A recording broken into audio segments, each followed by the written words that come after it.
address.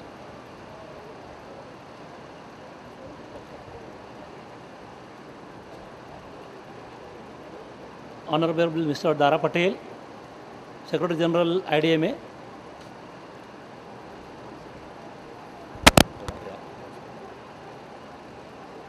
Honorable Dr. Saranjit Singh ji, Professor and Head of Department of Pharmaceutical Analysis, and Dean Naiper, who is my role model for designing training programs and imparting training to the people. Other speakers, Mr. Chandra Mauli, Shri Dilip Chincholikar, Mr. Sandeep Mahatre, Mr. Agrawal, Mr. Shah, my senior colleague, Mr. Kapil Bhargav, other friends from the industry, and present delegates. I am indeed honored on this invitation as chief guest during the seminar on pharmaceutical stability testing. Basically, I am a person from intelligence branch of FDA. Though my current responsibilities is now WHO GMP certification scheme, and I issue certificates for the to the manufacturers of Maharashtra. I am a person from investigation and detection, hence in new role where we deal with organized industry and experts of the industry, particularly who are into the manufacturing and selling of the products for domestic market and to the regulated, semi-regulated or unregulated markets internationally. Compliance with the national and international norms for various quality assurance aspects of a pharmaceutical product here have acquired a new dimension. As all of us know, all the pharmaceutical products, without exception, are basically chemicals which could be organic, inorganic, biochemical or biological origins. All these chemicals have certain tendency of interacting with their surroundings. Whatever they might be, often they change their nature detrimentally during storage. To take it from the basics, efficacy of a pharmaceutical product is proven in preclinical studies in animals and in clinical studies in humans.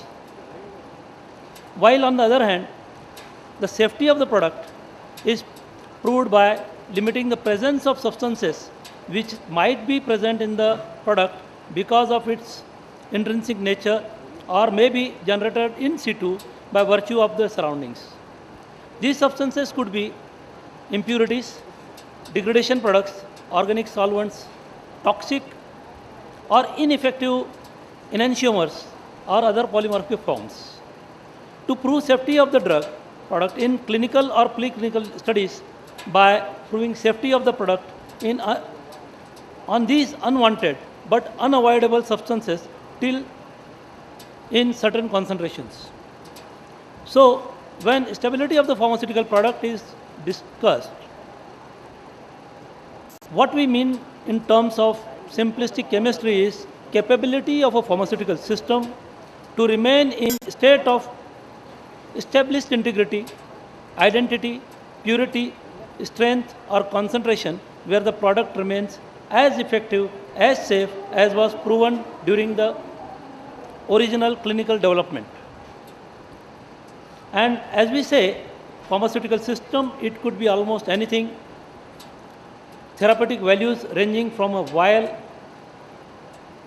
to a transdermal patch, a drum of a tablet to a single tablet in a blister pack, kilos of APIs in a fiber drum or a few milligrams given in a aluminum bag, frozen buffered solutions containing proteins of recombinant origin to a few kilos of salt in a gunny bag.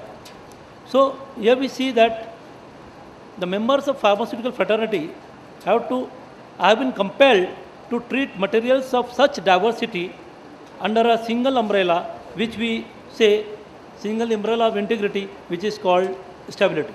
So when we deal with stability, it becomes utmost important to answer some very important questions which will automatically lead us to in a direction of developing a correct protocol.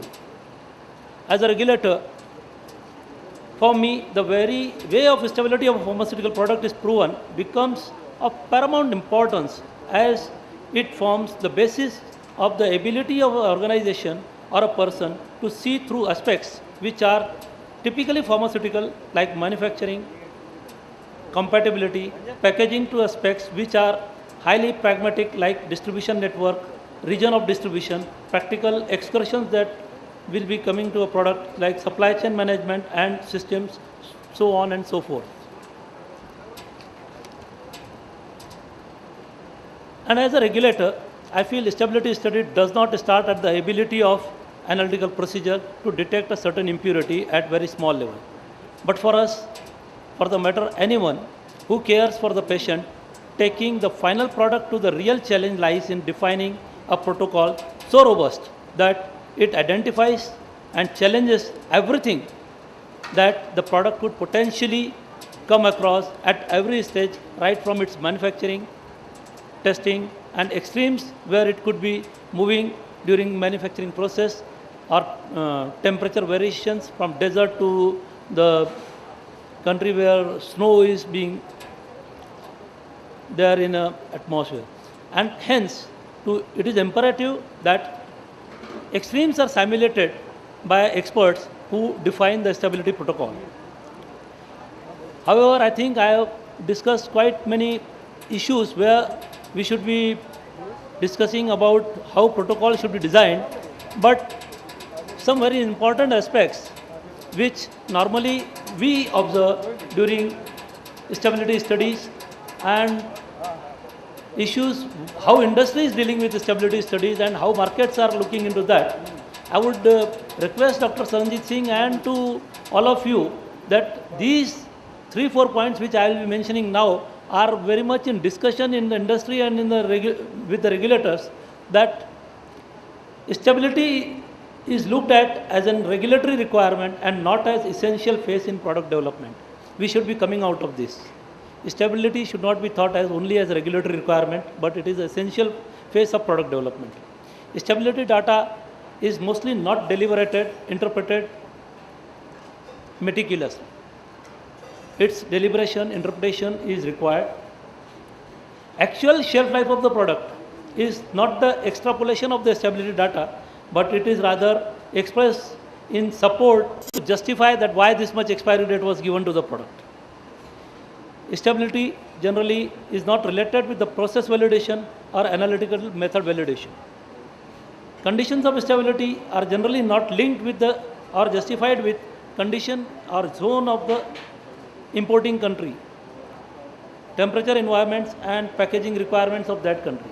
So these 3-4 points which normally actually are happening, but theoretically what we will be talking or what we are doing in the stability study is something different, and market and other regulators are looking that industry or developing or the product developers are not giving this much concentration to the stability studies, and they are not taking stability study as a product feature or a requirement of an industry, but as just a regulatory requirement. All of us need to come out of this, see that this stability is a very important feature where we will be ensuring that the product, when reaches to the ultimate end user, that is patient, has retained all its expected qualities which were expected during clinical studies and which are expected from the point of view of the safety of the product.